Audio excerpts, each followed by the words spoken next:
अच्छा बाबूजी, हम श्याम धनी प्रीतम बरथौली चोलापुर की धरती से आप लोगन के बीच में जय म्यूजिक वाराणसी के सौजन्य से एक बिरहा छोड़त बाड़ी। हमके आशा ना पूरा विश्वास बा, यदि मन से लगा के सुनिए तो आंख से आंसू आवे या ना आवे, कलेजा जरूर पसज जाए। ये किसकी कहानी है, कैसी कहानी है? गौर करेंगे कि राजा हरिश्चंद्र थे, उन्होंने केवल अपने बेटे, अपनी पत्नी, अपने को बेचा था। लेकिन एक ऐसे दानवीर राजा की कहानी है। कैसी कहानी है सुनेंगे तो आंखों से आंसू आ जाएगा। दोस्तों, भूमिका के लाइन में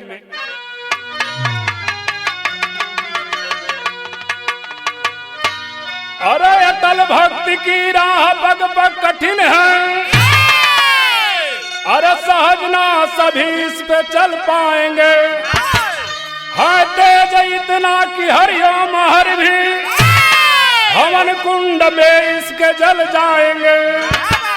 महिजित थे राजा महिष्मतीपुरी के, अरे औलाद बिन था महल जिनका सुना, अरे वरदान भोला दिए जिनके तप से। महेंद्र खुशी तब बढ़ी दिल में दूना।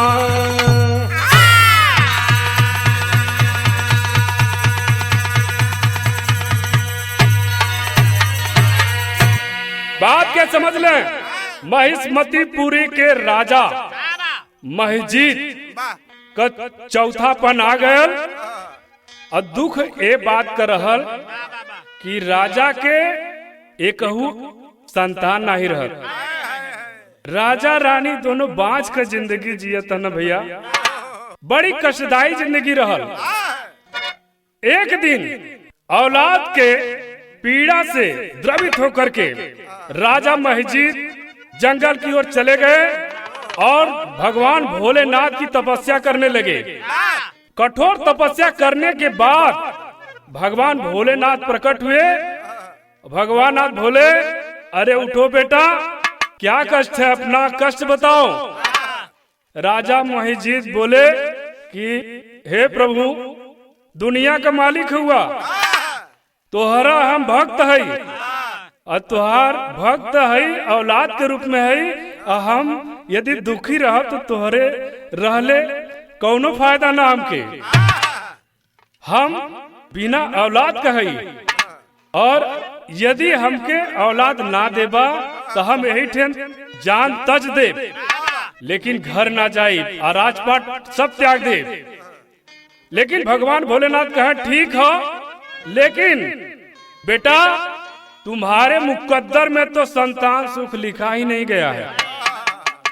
राजा सुनकर के अवाक हो गई ना और बोले कि नहीं प्रभु, ऐसा मत कीजिए प्रभु, यदि ऐसा करेंगे तो मैं इसी जगह अपना प्राण त्याग दूंगा। राजा की बात सुनकर के भगवान भोलेनाथ कहे ठीक है बेटा, तुमको संतान दे रहे हैं, जाओ एक बेटा पैदा होगा। लेकिन भगवान भोलेनाथ बोले कि हमको एक शंका है। कैसी शंका है भैया? गजल का अंदाज में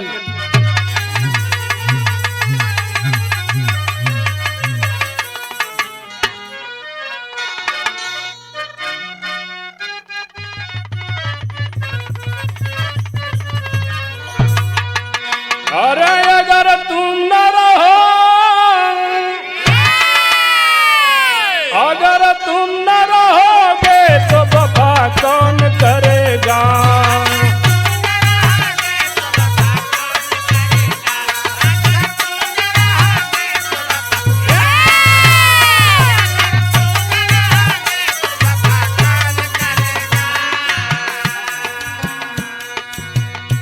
अगर तुम न रहोगे तो वफा कौन करेगा?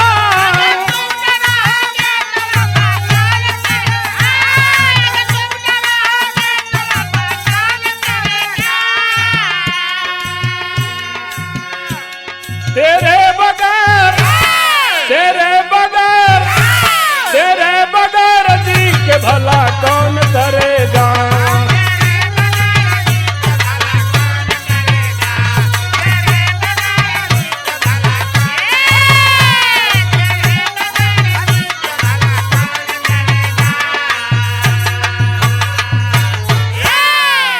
भगवान भोलेनाथ राजा मस्जिद से बोले क्या? अरे शंका बढ़ी, अरे शंका बढ़ी है दिल में दानी, तू ही बता दे।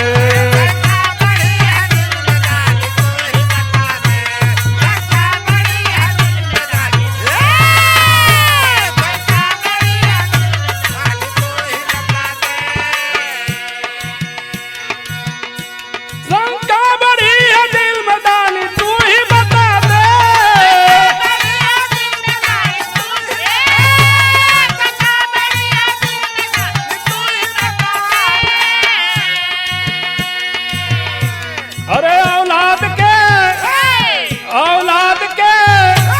औलाद के खुशी में भक्ति न भुला दे।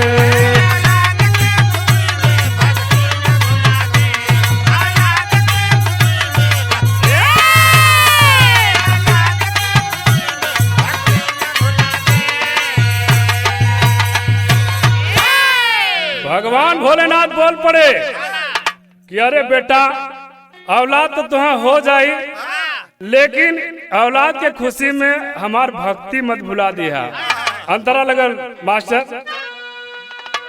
अरे वरदान दिए भोला रानी हुई गर्भवती,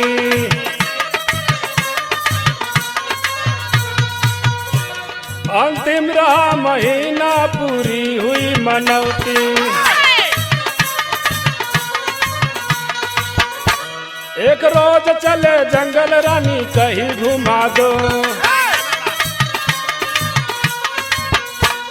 बोला हिरण का बच्चा माँ मुझे बता दो।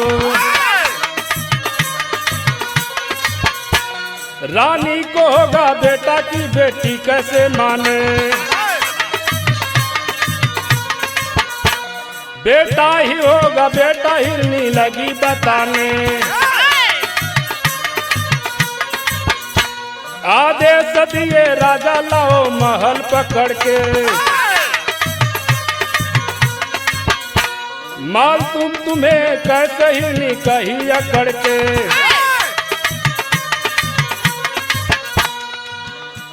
भविष्य जानती हूँ मैं आपकी दानी, अरे भविष्य जानती हूँ मैं आपकी दानी, महल में रहो बोली भी से रानी।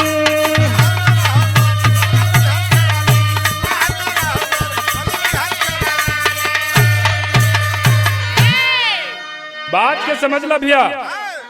भगवान भोलेनाथ के वरदान के अनुसार रानी गर्भवती हो गई। नहीं धीरे धीरे 1 महीना बीतल, 2 महीना बीतल, 4 महीना बीतल, 8 महीना बीतल, अंतिम महीना आ गल।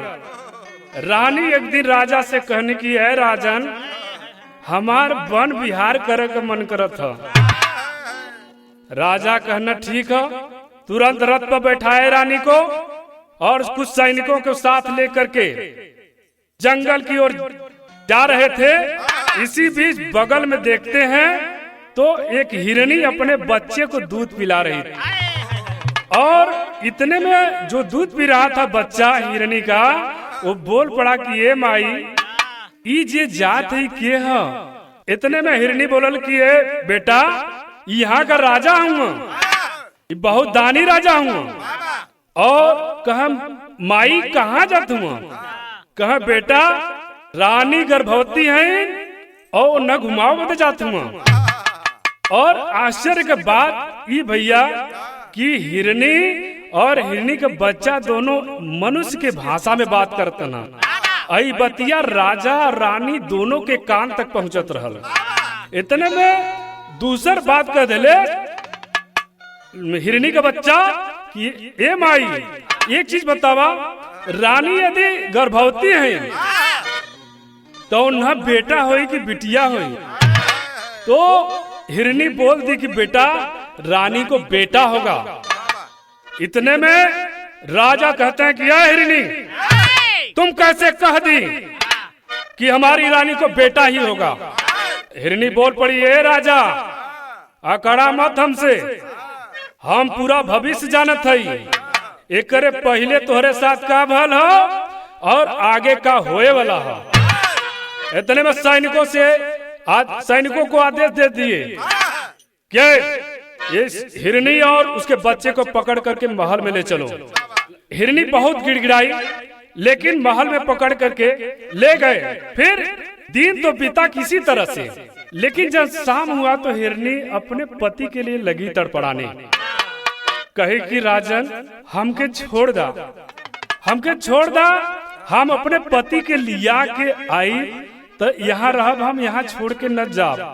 राजा कहना किया नहीं, तुम जो है झूठ बोल रही हो, भाग जाओगी, नहीं आओगी। तुम हमारे लिए बहुत ही अमूल्य धरोहर हो, तुम हमारे महल में रहो। रानी भी निवेदन की, कहीं नहीं, मैं जा रही हूँ, अपने पति को लेकर के आऊंगी, तब महल में रहूंगी। इतने में राजा को विश्वास नहीं हुआ, हिरनी के बच्चे को पकड़ लिए, कहे हिरनी जाओ तुम अपने पति को लेकर के आओ, तुम्हारा बच्चा हमारे महल में रहेगा। इतने में जाने लगी हिरनी, कही राजन मैं अपने कलेजे के टुकड़े को छोड़कर जा रही हूँ, लेकिन ये बात ध्यान से सुन लिया, हमारे बेटवा के कौनो प्रकार का खरोच न आवे। यही बात कह करके हिरनी जाते समय एक बात कह रही, क्या तर्ज लगा,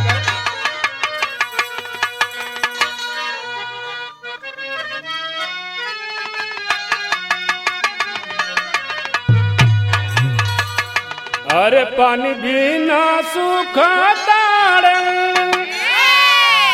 हमरो भौजी रे भौजी,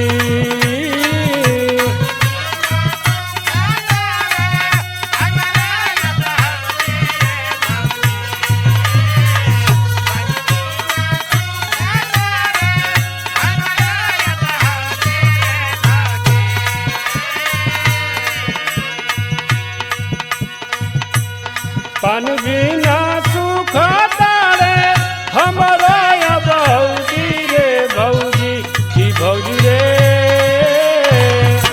पियवा रहेला हमार भौजी रे भौजी, भौजी रे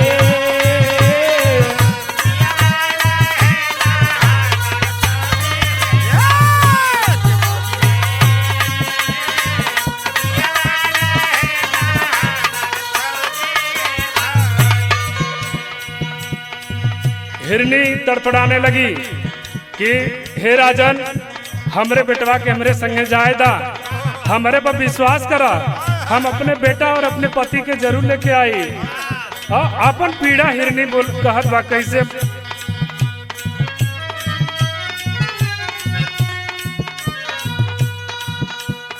बनवा में खोजत होई है पियवा मोरदानी हो रानी,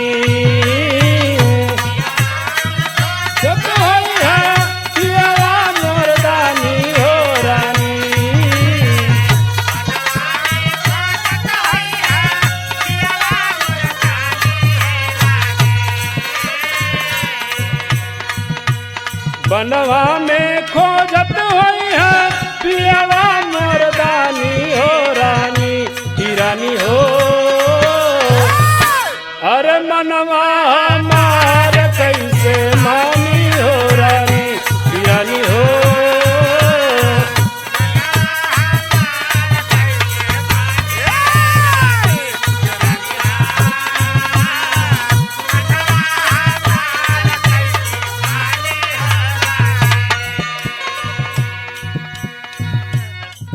जय बहा मयाई अपने लेके खजाना के,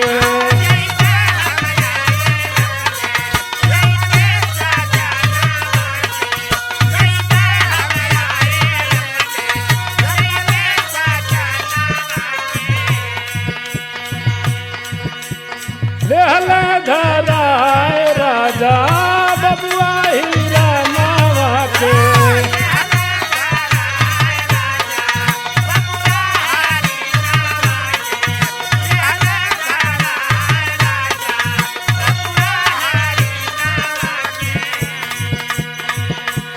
दिन दिन आई नाही कैली नादानी हो रानी, कैली ना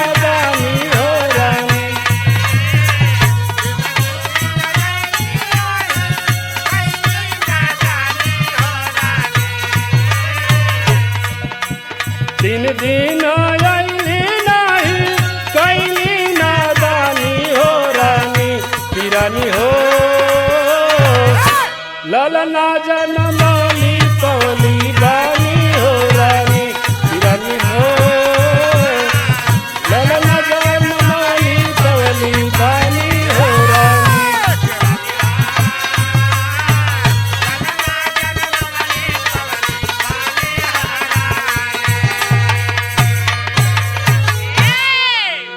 भैया बात के समझ ला। जब हिरनी चली गई और गई अपने पति हिरन को खोजते खोजते उसको 3 दिन बीत गया और इसी बीच रानी को बेटा पैदा हो गया। बेटा पैदा हो गया तो राजा बेटा के जन्म के खुशी में दावत देना अपने पूरे राज्य के जनमानस के भोज देता हूँ, पार्टी देता हूँ भैल का।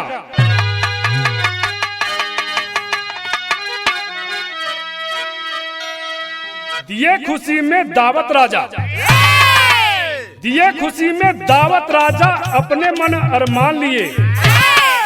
झपट पड़ा एक शेर हिरन पे कर में तेगा तान लिए। बिगड़ पड़ा है शेर की राजन मांस मैं इसका खाऊंगा। दे दे दानी दान यही जीवन भर कीर्ति गाऊंगा। राजा दावत खिला रहे हैं, इसी बीच एक शेर आ जाता है और जो हिरनी छोड़ करके अपने बच्चे को गई थी उस हिरनी के बच्चे पर वह शेर झपट पड़ा। क्यों? क्योंकि पार्टी अपने बेटे की खुशी में राजा पार्टी दिए थे और ये हिरनी का बच्चा बिना किसी संरक्षण के वह गेट पर चला गया और इसी बीच उसको एक शेर झपट लिया, पकड़ लिया और तुरंत राजा की निगाह शेर पर पड़ गई और उन्होंने तलवार तुरंत खींच लिए। कहे ऐ शेर तुम इसको मत खाओ, तुम्हें जो कुछ भी चाहिए। राजा बोले इसे न मांगो, अपनी वचन घुमा लो तुम, इसके बदले चाहे जितना मांस अभी ही खा लो तुम। राजा बोल पड़े कि देखो शेर मेरे संरक्षण में है, मैं किसी को वादा किया हूँ ये तुम नहीं खा सकते। सारी जो भी इसके अलावा जो भी चीज तुम मांगो मैं तुमको खिलाने के लिए तैयार हूँ। आगे शेर बोल पड़ा, कहा कि नहीं खिला रहे हैं तो मेरी भी एक बात सुनिए, तब हमको यही खिलाइए। क्या खिलाइए? क्या शेर बोला? तर्ज लगा।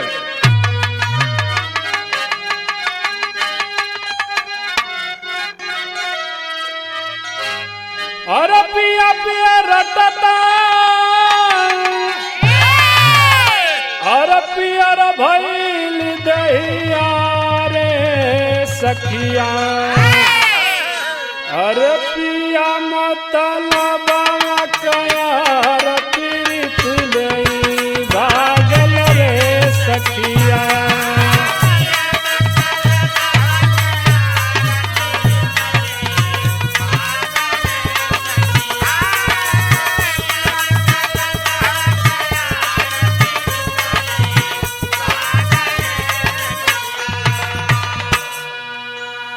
दानी दानी सुनली देखब आज खास राजा, खाई तोहर बेटा के नाश न करी दास राजा।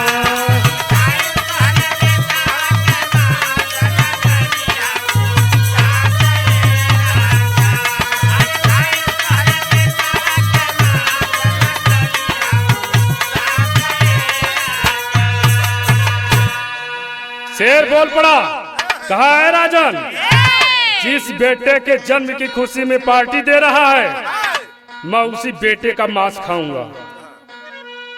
बात सुन के कोई भी माँ हो चाहे पिता हो कलेजा बिहर जाएगा।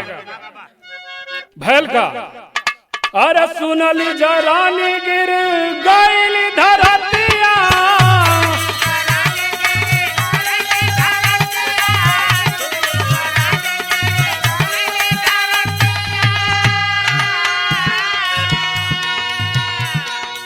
कैसन बउरा तोरी मार गई मतिया।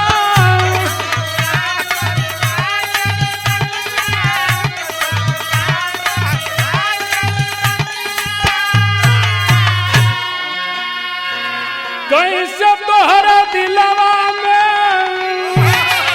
और सुझला उपास राजा, कैसे कब बुझाई कुल कयास न करिया उदास राजा। आखिर माँ तो माँ होती है।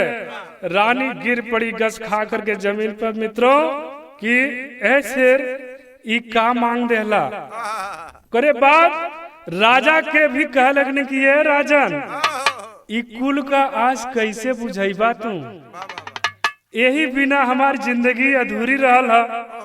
औलाद के गम में हम लोगन के जिंदगी पूरा एकदम सुनसान भइल रही है। एक बगिया में कैसे एक बेटा खिलल तो वो जल शेर ले लेता और तू अपने धर्म के लालच में धर्म के आड़ में बेटे का बलि देव तो तैयार हो जाता हुआ राजन। राजा बोल पड़े कहे रानी राजा कहने का विदेशिया भाव लगल।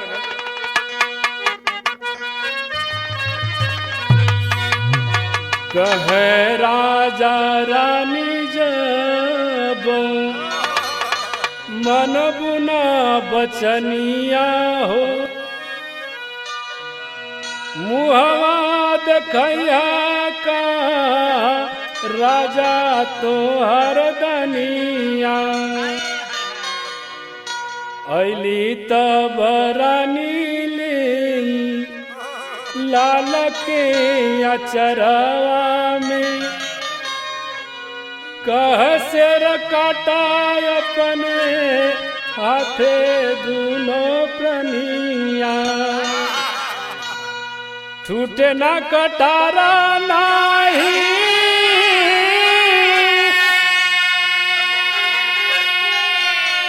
मुहवा से निकले,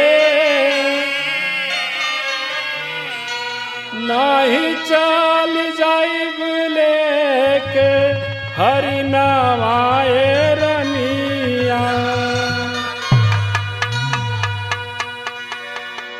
आय हाय बाबू, राजा के सामने शेर शर्त रख दिया कि आपके बेटे का मांस खाऊंगा यदि काटते समय, और वो भी राजा रानी दोनों लोग अपने हाथ से काटेंगे। काटते समय यदि आंखों से आंसू गिर गया और मुंह से आह निकल गई तो ऐ राजन मैं उस मांस को नहीं खाऊंगा। राजा धर्म संकट में, एक तरफ धर्म का बेटा हिरण जिसको संरक्षण दिए हैं, जानवर ही ये तो क्या सत्यवादी थे, धर्म को देखते हुए अपने बेटे को काटने के बारे में सोच रहे हैं। रानी कहे नहीं ऐसा मत करिए राजा, लेकिन राजा समझौना की देखा यदि हमार वचन ना मनबू तो इस सारी दुनिया हमके का कही, हम कहा मुंह दिखाई। भैल का भैया तेरी में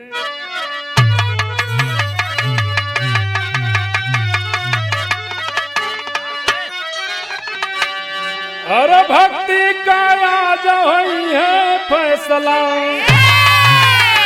और भक्ति का आज हुई है हो, भक्ति का आज हुई है फैसला। मौत भी सिहर उठी हिल गई दिव्य है शक्ति।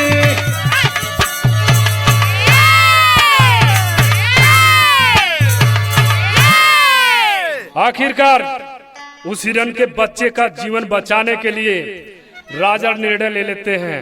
रानी को बहुत ही कठोर बनाने की कोशिश कर रहे हैं, लेकिन आखिर माँ तो माँ होती है बाबूजी। बड़े आंसुओं के गम को पी रही है, जान रही है रानी की यदि हम आह भी कर देते, आंख से आंसू बहा देते तब वो शेर ना खा, और यदि हम ऐसा ना करते तो हिरण के बच्चा के लेके चल जाइए। हमार धर्म संकट तर्ज लगल भैया। आज एकादशिया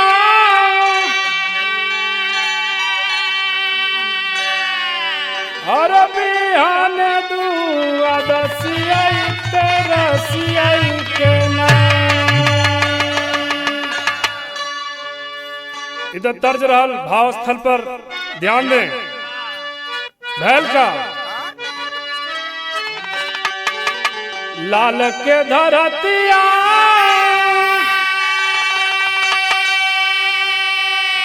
और सुताई ता बसतिया बनाइल हलीना।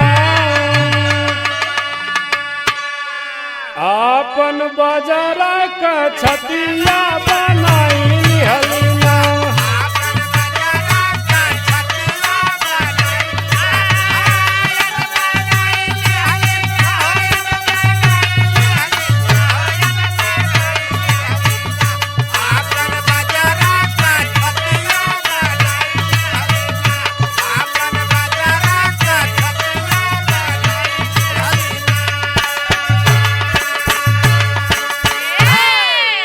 मुहवानी हर जावाला लके मातरिया।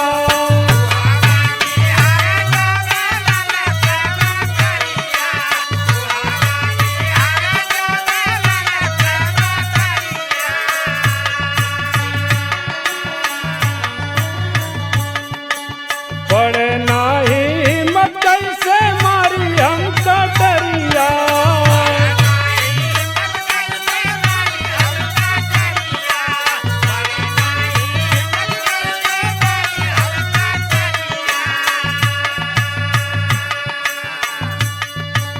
करे आग पीछे राजा भरला हिम्मतिया उठाई हरीना। अपन हीरावा पे गतिया चलाई हरीना।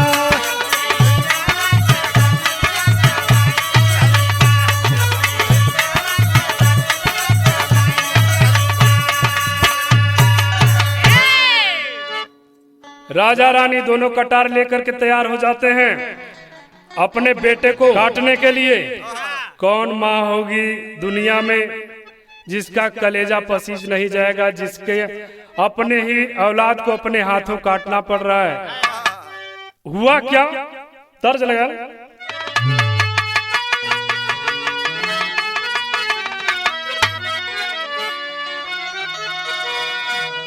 अरे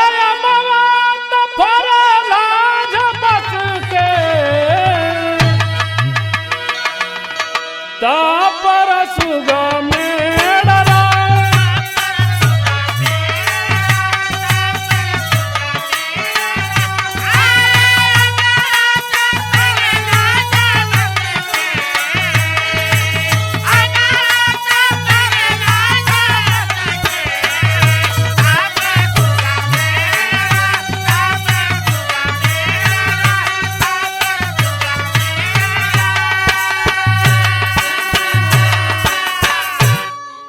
बेटे को लिटा करके राजा रानी दोनों तैयार हो जाते हैं काटने के लिए। राजा तो चला देते हैं लेकिन रानी का मन, एक माई है बाबू, माई का आत्मा हमेशा बेटा के खुश देखा चाहला, आगे बढ़ा देखा चाहला। बाप कितना भी बाप हो जाए फिर भी माँ का स्थान कभी नहीं ले सकता। माई के आंख में आंसू है। राजा तो चला देना लेकिन रानी बीच में लिया के कटार रोक देने। भैल का अरे झुकली, अरे रुकली झुकाई कीर पना। राजा मरल कटार।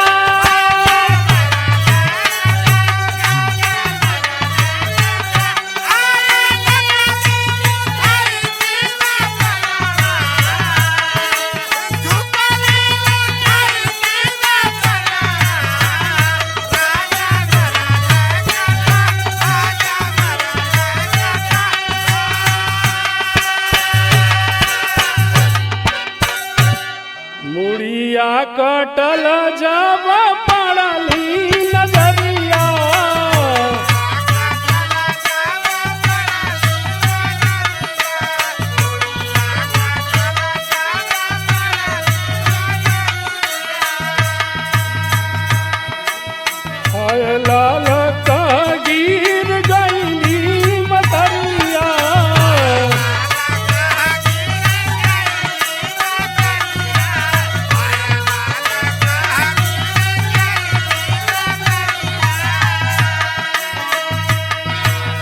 माई से बर्दाश्त ना भयल, एकदम बेटा के ऊपर गिर गई। उनसे बेटा का हत्या ना हो पुलिस बाबूजी, माई तो माई होनी। और रोए लगनी वही थे, आंख से आंसू चुआ लगनी। बेटा का मुंह उन्हें धर्म संकट में डाल देता। इतने भैल का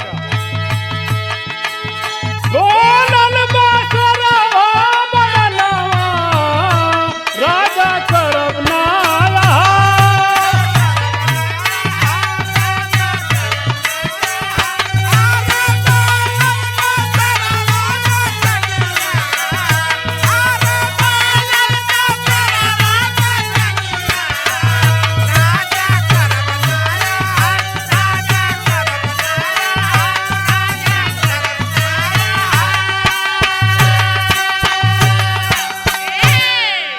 शेर बोल पड़ा क्या राजन, रानी आंसुआ देनी है, आह भर दिलेन। अब हम तोरे कटल बेटवा का मांस हम न खा। राजा रानी धरती पर गस खा के गिर गए न भैया, बड़ी धर्म संकट में पड़ गए हैं। हिरण की जिंदगी भी खतरे में, और बेटा को काट दिए हैं, अपने ही औलाद को काट दिए हैं। इतने में शेर जो है जब कहता है कि जो है रानी इस पर आंस गिरा दी हैं, आह भर दी हैं, हम इस मांस के न खा। तुरंत हिरण के बच्चे को लेकर के जंगल की तरफ चल दे। इतने में रानी सर धड़ से अलग बेटा के गोदी में उठा के आंख में आंसू लेके रोहत है राजा के सामने। कहते हैं राजा सब कुछ तो ठीक बा, लेकिन हमार स्थिति बड़ी खराब बा, हम माइन बाड़ी हो।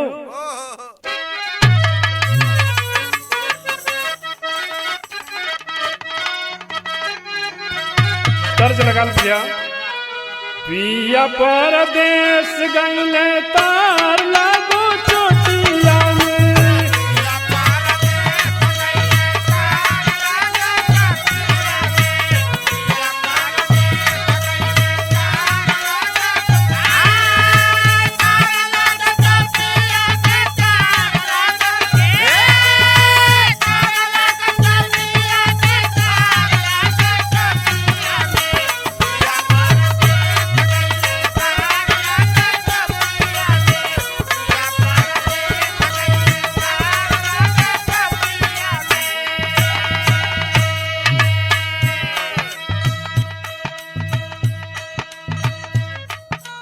कैसो मना देता राजा मोर जियरवा के,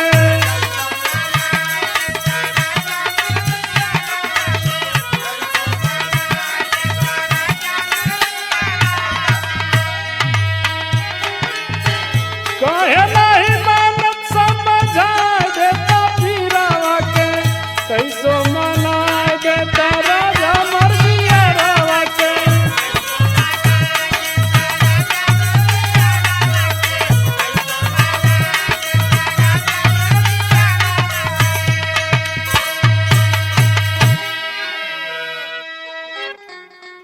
रानी कहत हैं कि हम अपने के मना लेते, लेकिन हमार हृदय ना मानत राजन।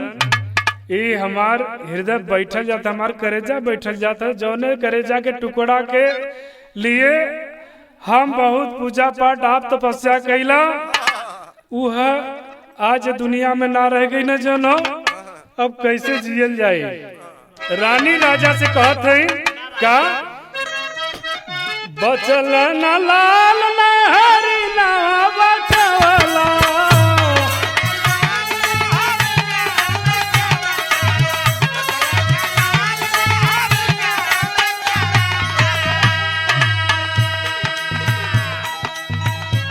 हथवा से अपने आपन दियावा बुझवला।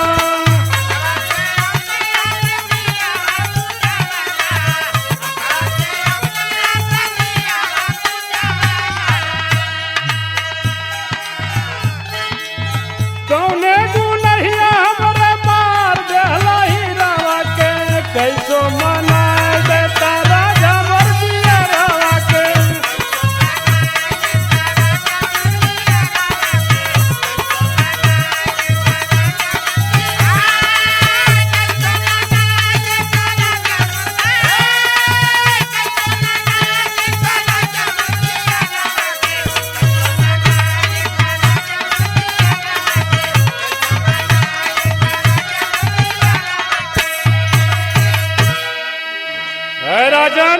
न तो हिरन का बच्चा ही बच पाया, न ही अपने बेटे को मैं बचा पाई। बैल का पापड़ के लाइन में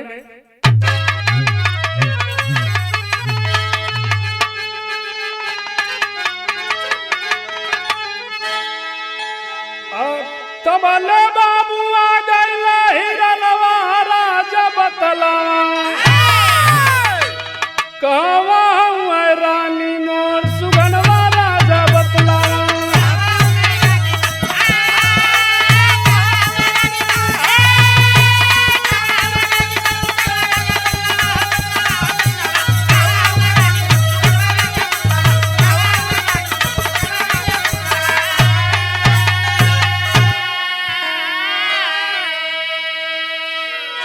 ये बाबू राजा रानी अपने बेटा के मुअल बेटा के लेके बिलाप करत हूँ। यही बीच जो हरिणिया है अपने हिरन पति के साथ दरबार में आ जाती है और कहती है राजन हमार बेटवा कहाँ हो।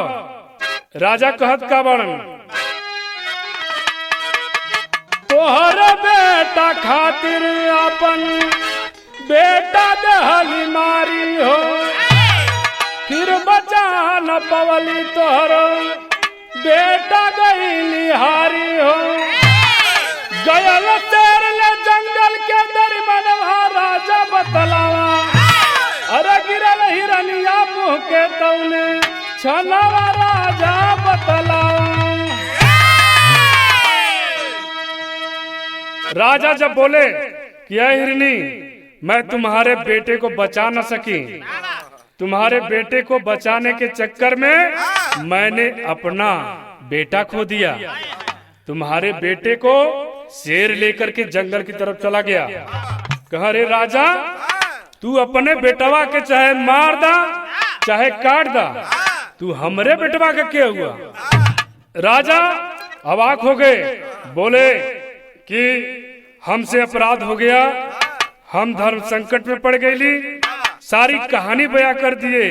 हिरनी हमके माफ कर दिया। रानी भी बोलने की हिरनी हमके माफ कर दिया, हम तुम्हारे बेटवा के बचाव के बहुत कोशिश कैली लेकिन ना बचा बोली। तुम्हारे बेटवा के बचाव के चक्कर में अपने बेटा के खो दिली। इतने में हिरनिया बोल पड़ल का भैया आल्हा के लाइन में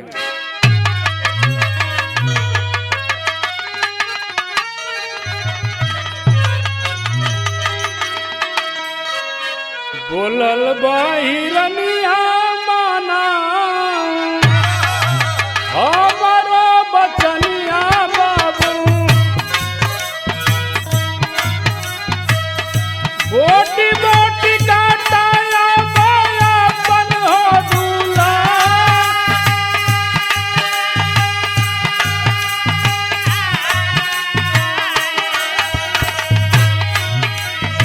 खाए ले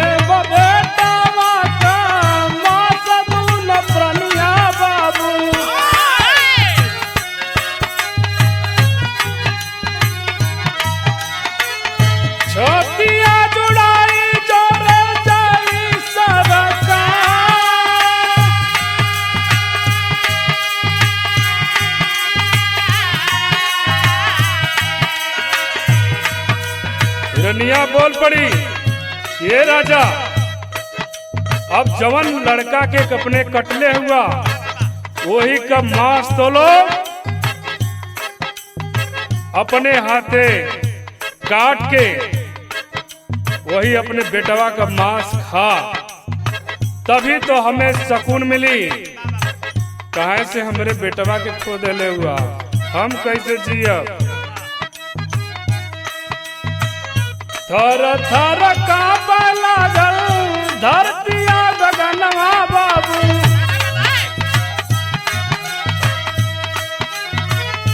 कहे रानी खैलू त हिरनिया हमसे खा।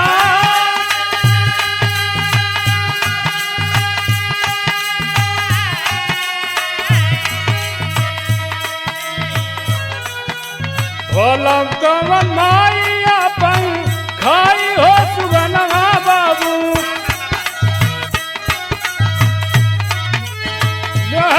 उठाए राजा फिर तलवा।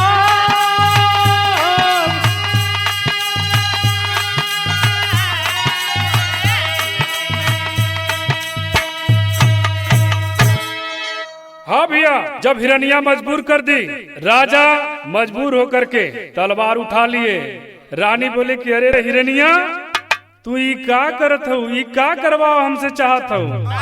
अरे हिरनी बहन, इस संसार में कोई माई का आत्मा बेटा होला, वो अपने बेटवा का मांस कैसे खाई? हमके इतना मजबूर मत करा। इतने में राजा कहना कि सुना रानी, अब अपन बेटा खो चुकल है, चला जौन हिरनिया चाहत थे वो कह देवल जा, नहीं थे दुनिया में हमार अधर्मन के रूप में, क्योंकि इच्छा क्योंकि दुख पहुंचाओ के रूप में, राजा के रूप में हम जानल जाई। इतने में राजा उठा लिए तलवार, और रानी भी बेटे को उठा करके ले चली पुनः जो है टुकड़ा टुकड़ा करने के लिए। इतने में हुआ क्या, खड़ी के लाइन में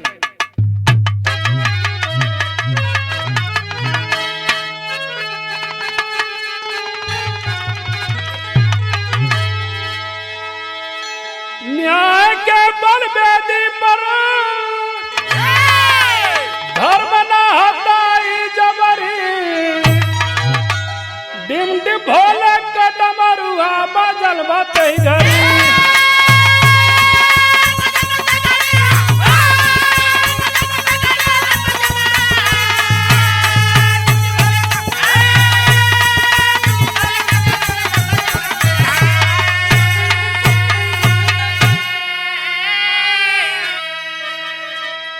अरे आंचल में उठौली रानी धड़या गर्दनवा, रोवा लागल गोदिया में माई के सुगनवा, रोवा झरझर गिरजा धन्य भक्ति तोहरी, डिम डिम भोले का डमरुआ बजल बतई घरी।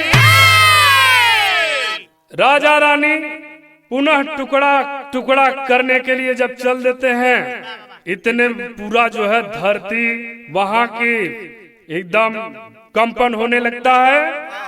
रानी मजबूर है, वहां जितना पंडाल लगा हुआ है पूरा एकदम जर्रा जर्रा हिलने लगा, धरती में दरारें आने लगी, पूरा आसमान में चकाचौंध बिजली चमकने लगी। इतने में अंधेरा छाने लगा और भोलेनाथ सामने आ गए, और पार्वती माता पार्वती के साथ उतने में देख रहे हैं कि वहां से जो हिरण और हिरनी थे, हिरण और हिरनी, हिरण ही भोलेनाथ के रूप में बदल रहे हैं और हिरनी ही माता पार्वती के रूप में बदल रही है। इतने में देख रहे हैं कि गेट पर, जो गेट है उस पर जो शेर है उस हिरण के बच्चे को पकड़ करके लेकर आ रहा है, और जो ही लेकर आ रहा गेट के अंदर आया तो वही शेर गणेश भगवान के रूप में प्रकट हो गया, और फिर वही हिरण कार्तिकेय के रूप में प्रकट हो गया। रानी गस खा के गिर गई नी, और बेटा के जब आगे कर लगनी तो सर और धड़ जुड़ गया। भोलेनाथ के आशीर्वाद से बच्चा जो है हंस करके खेलने लगा। ये मालिक की मर्जी है, लेकिन रानी तुरंत जो है रोते हुए बच्चे को उठा लेती हैं और गोद में लेकर के भगवान शिव से एक बात कहनी, ले लिया परीक्षा के तनो कठिन के करसिया, लेकिन जिनकी आए देह बेटा कमसिया।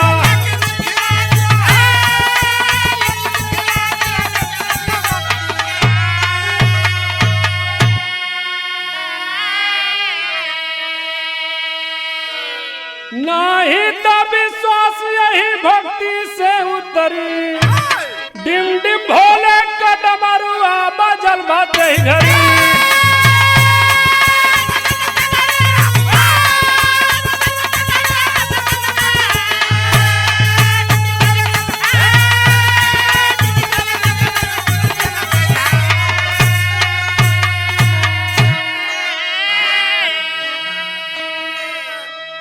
इस प्रकार से आपने एक राजा का देखा, न्याय धर्म के लिए अपने बेटे की बल दे दिया, और उसकी भक्ति पर खुश होकर के भगवान पुनः उसके बेटे को जीवित कर देते हैं।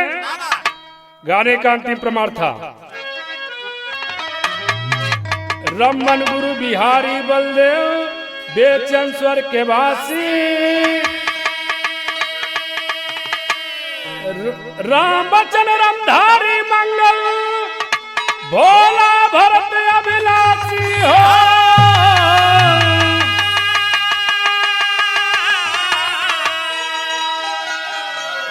भक्ति का आज हुई है फैसला, महेंद्र श्याम धनी सहज न मिली है मुक्ति। भक्ति का आज हुई है फैसला।